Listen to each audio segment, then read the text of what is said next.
Hello friends, most welcome आपका हमारे YouTube classes analysis with Renu में। तो कैसे हो आप सभी? आई होप आप सभी बहुत अच्छे होंगे दोस्तों। तो देखो, आज नई एनर्जी और नई ऊर्जा के साथ जय माता की क्या है, हम बोल के क्या करते हैं, अपनी क्लास को स्टार्ट करते हैं। तो आज का हम पढ़ने वाले हैं अपने हरियाणा के राष्ट्रीय उद्यानों के बारे में।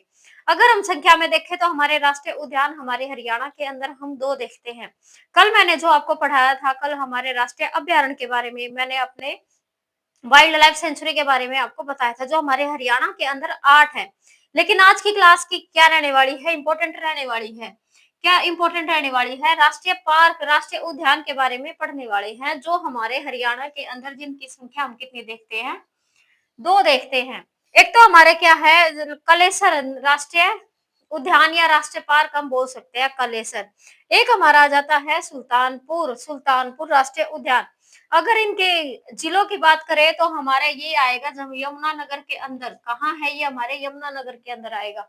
और सुल्तानपुर राष्ट्रीय उद्यान हमारे गुरुग्राम के अंदर क्या आएगा, हमारे आने वाला है, जो हमारे क्या है, द्रोणाचार्य हमारे गुरुग्राम, जो हमारी शीतला माता को हमारा अर्पित किया जाता है, गुरुग्राम। तो कालेसर राष्ट्रीय उद्यान की मैं आपको काफी डिटेल से क्या बता देती हूँ, बातें बता देती हूँ। जो कालेसर राष्ट्रीय उद्यान है, ये हमारा कालेसर राष्ट्रीय उद्यान हरियाणा के यमुनानगर के अंदर क्या है, ये हमारा आता है। इसे दिसंबर अगर बात करें तो 8 दिसंबर 2003 को राष्ट्रीय पार्क का क्या किया गया था, इसको घोषित किया गया था। 8 दिसंबर का भी आपको क्या है, पेपर में कंपटीशन ज्यादा होता है, तो 8 दिसंबर क्या करना है, आपको याद रखना है। 2003 के अंदर हमारे कलेसर राष्ट्रीय उद्यान को पार्क का दर्जा, मतलब राष्ट्रीय पार्क का दर्जा दिया गया था। अगर इसकी बात करें, इसके क्षेत्रफल की बात करें, तो हमारा 4682.32 हेक्टेयर में ये हमारा फैला हुआ है। अगर हेक्टेयर में पूछा जाएगा तो 4682.32 हेक्टेयर में क्या करेंगे, हम इसको याद रखने वाले हैं। अगर इसके एकड़ के अंदर बात की जाए तो पेपर में काफी कुछ, मतलब क्या है, एकड़ में भी पूछ लिया जाता है, वर्ग किलोमीटर में भी और हेक्टेयर में भी आजकल पूछा जाता है। तो तीनों संख्या मैंने क्या कर रखी है, आपकी दे रखी है। तो एक सॉरी, अगर एकड़ की बात करें तो 1300 हमारा क्या आएगा, ये एकड़ आएगा। कितना? 1300 एकड़ में क्या है, ये हमारा फैला हुआ है। अगर हम इसके क्या बात करेंगे, अगर हम इसकी वर्ग किलोमीटर की बात करेंगे तो 153 वर्ग किलोमीटर में हमारा ये फैला हुआ है। कितना? 153 वर्ग किलोमीटर में हमारा कलेसर राष्ट्रीय उद्यान फैला हुआ है। और कलेसर से याद आता है कि कल मैंने आपको वाइल्ड लाइफ जो सेंचुरी बताई थी, मैंने 8 उसकी संख्या बताई थी। तो उसमें हमारा कलेसर जो हमारा राष्ट्रीय अभ्य, मतलब क्या है, वाइल्ड लाइफ सेंचुरी भी है। क्या है? हमारी वाइल्ड लाइफ सेंचुरी भी है, जो कलेसर के नाम से ही हमारी क्या है, वो प्रसिद्ध है। मैंने बताया था कि हमारा एक जो काफी बड़ा एरिया था, जो भी उसके अंदर से ही हमारा राष्ट्रीय पार्क अलग कर दिया गया है, बीच में से एक सड़क निकाल के इसको अभ्यारण्य का अलग से क्या दिया गया है, इसकी क्षेत्रफल को बांट दिया गया है। तो एक एरिया हमारे यमुनानगर के अंदर अभ्यारण्य को दे दिया गया है और एक हमारे राष्ट्रीय पार्क को दे दिया गया है।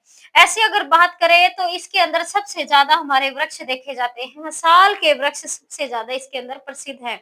किसके वृक्ष? हमारे साल के वृक्ष। और ये काफी बार पेपर में क्वेश्चन पूछा जाता है।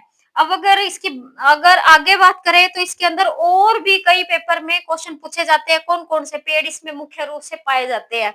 तो इसके अंतर्गत साल के, पलाश के, खैर के और नीम तथा सिंदूर। सिंदूर कौन सा, जो लेडीज क्या कहती हैं, अपनी मांग में भरते हैं सिंदूर।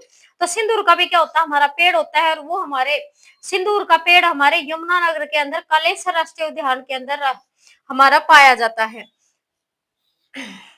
अब है कलेसर, जो हमारे क्या है, एक तरह से ये जो कलेसर वाला पार्ट है, तो ये हमारे हिमाचल प्रदेश और हमारे उत्तराखंड के क्या के साथ क्या करता है, ये अटैच होता है। किसके साथ? हमारे 2 राज्यों के साथ क्या करता है, ये अपनी बाउंड्री को शेयर करता है। तो इसी कारण हमारे क्या है, ये सिंबलवाड़ा नेशनल पार्क के साथ जो क्या है, हमारे हिमाचल प्रदेश के अंदर है, सिंबलवाड़ा।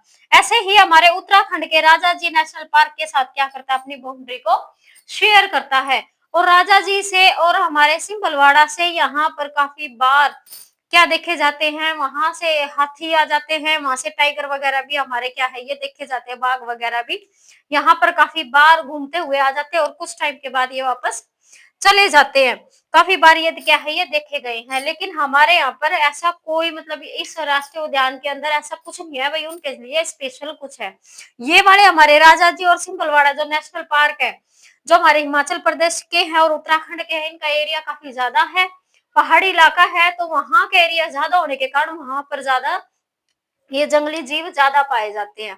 ठीक है, तो ये हमारा क्या था, ये कलेसर राष्ट्रीय पार्क था। अब बात कर लेते हैं अपने सुल्तानपुर राष्ट्रीय उद्यान की। किसकी बातें करते हैं अभी, सुल्तानपुर राष्ट्रीय उद्यान की, जो हमारे कहां पर है, ये गुरुग्राम के अंदर है।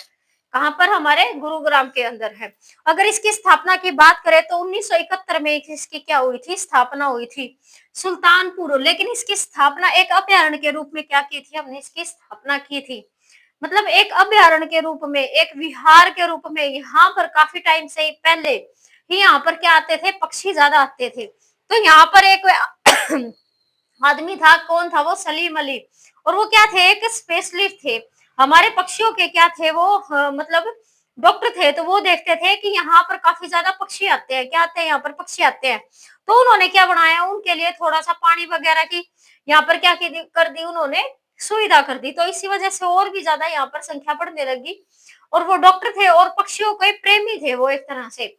तो उन्होंने देखा कि यहाँ पर काफी ज्यादा क्या आ जाते हैं, हमारे पक्षी आते हैं। और कुछ टाइम के बाद उन्होंने हमारा क्या लिखा था, इंदिरा गांधी को पत्र भी लिखा था। एक लेटर में उन्होंने बुलाया था इस एरिया में कि आओ और इस एरिया को देखो और इसको क्या करो, तुम सुरक्षित कर दो पक्षियों के लिए। हमारी क्या है, जब देश की प्रधानमंत्री हमारी क्या थी, इंदिरा गांधी थी, लेकिन वो आ नहीं पाई थी। उन्होंने क्या भेज दिया था, किसी और को हमारे यहाँ पर भेज दिया था। लेकिन फिर हमारे जो एक राष्ट्रीय अभ्यारण्य का दर्जा दिया गया था 1971 में, क्या दिया गया था इसको, राष्ट्रीय अभ्यारण्य का दर्जा दिया गया था। लेकिन राष्ट्रीय पार्क हमारा कब बनाया गया है, ये 1991 और 1989 क्या है, हमारे पेपर में देखा गया है। लेकिन ज्यादा जो हमारा HSC मानता है 1991 आपका मानता है। अगर ये आपको पेपर में ऑप्शन के अंदर देखने को नहीं मिलेगा तो ये क्या करोगे, आप इसको टिक करोगे। लेकिन पहले में आपको क्या करना, 1991 रखना है। काफी बार पेपर में पूछा गया यहाँ से क्वेश्चन। नेक्स्ट, अगर इसके क्षेत्रफल की बात करें, एरिया की बात करें, तो 142.52 हेक्टेयर में क्या है, ये फैला हुआ है हमारा। इसको देखें तो काफी ज्यादा कम एरिया हमारे इसके अंदर है, क्योंकि गुरुग्राम ही हमारा क्या करता है, कम एरिया लेकर बसा हुआ है। क्या हमारे यमुनानगर का फिर भी एरिया काफी ज्यादा है। वर्ष 1991 में राष्ट्रीय उद्यान बनने से पहले ये हमारा क्या था, एक पक्षी विहार था। उसके बाद हमारा क्या था ये, उसके बाद हमारा अभ्यारण्य बना, फिर राष्ट्रीय उद्यान हमारा बना गया था। पक्षी विहार का निर्माण भारत के विख्यात डॉक्टर सलीम अली तथा पीटर जैक्सन के प्रयासों में क्या हुआ था, इसका निर्माण हुआ था। सॉरी, यहाँ सर्दियों में प्रवासी पक्षी आते हैं।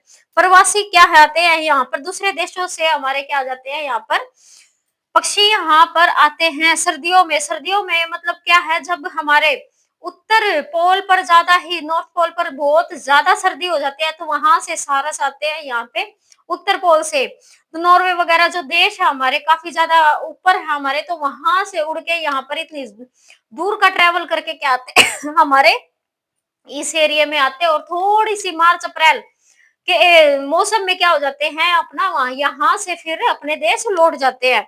इसमें साइबेरियन सारस, साइबेरिया जो देश है एक, वो आपको उत्तर पोल में दिखेगा। क्या है वो, उत्तर पोल में दिखेगा। तो इसमें साइबेरियन सारस प्रमुख रूप से यहाँ पर देखने को मिलते हैं। यह राजा का प्रमुख पक्षी घर है। इसको राजा का क्या बोला जाता है, पक्षी घर बोला जाता है, क्योंकि दूसरे क्या आते हैं देश से भी यहाँ पर पक्षी आते हैं। ऐसी पक्षियों का इसे को स्वर्ग भी बोला जाता है। क्या बोला जाता है इसको, पक्षियों का स्वर्ग भी बोला जाता है। तो ये हमारे पेपर में पॉइंट है, क्या है जो आने के, जो मैंने आपको क्या किया, ये ग्रीन कलर के आपके एक तरह से जो निशान किए हैं, तो वो आपके पेपर में आने वाले पॉइंट है। तो क्लास के बारे में आपको बताना है, क्लास आपको कैसी लगी है। आज हमने पे क्या पढ़े, अपने राष्ट्रीय पार्क को पढ़ लिया है। कल आपने सभी अपने हरियाणा की वाइल्ड लाइफ सेंचुरी को पढ़ लिया है। तो कल इससे ही रिलेटेड मैं आपको क्या कराऊंगी, कुछ और मतलब और भी चीजें हमारी, जैसे चिड़ियाघर है हमारे, और पर्यावरण संरक्षण के लिए भी हमने क्या बना रखे हैं अपने अलग सी जगह बना रखी है। और ऐसे ही हमें हमने प्रजनन केंद्र भी बना रखे हैं अपने यहाँ पर, ब्रीडिंग सेंटर भी है हमारे, और साथ में हमारे और भी चीजों पे क्या कर रहे हैं हम, जो काम कर रहे हैं पर्यावरण को, जीव जंतुओं के ऊपर जो भी हम काम कर रहे हैं, तो वो सभी चीजें मैं आपको आने वाली क्लास में बताने वाली हूँ। तो बने रहे क्लास में, और क्लास आपको कैसी लगी आपको कमेंट बॉक्स में भी बताना है। तो मिलते हैं नेक्स्ट क्लास में, तब तक के लिए गुड बाय। वीडियो को लाइक शेयर और सब्सक्राइब आपको जरूर करके जाना है। तो मिलते हैं नेक्स्ट क्लास में, तब तक के लिए गुड बाय, थैंक यू।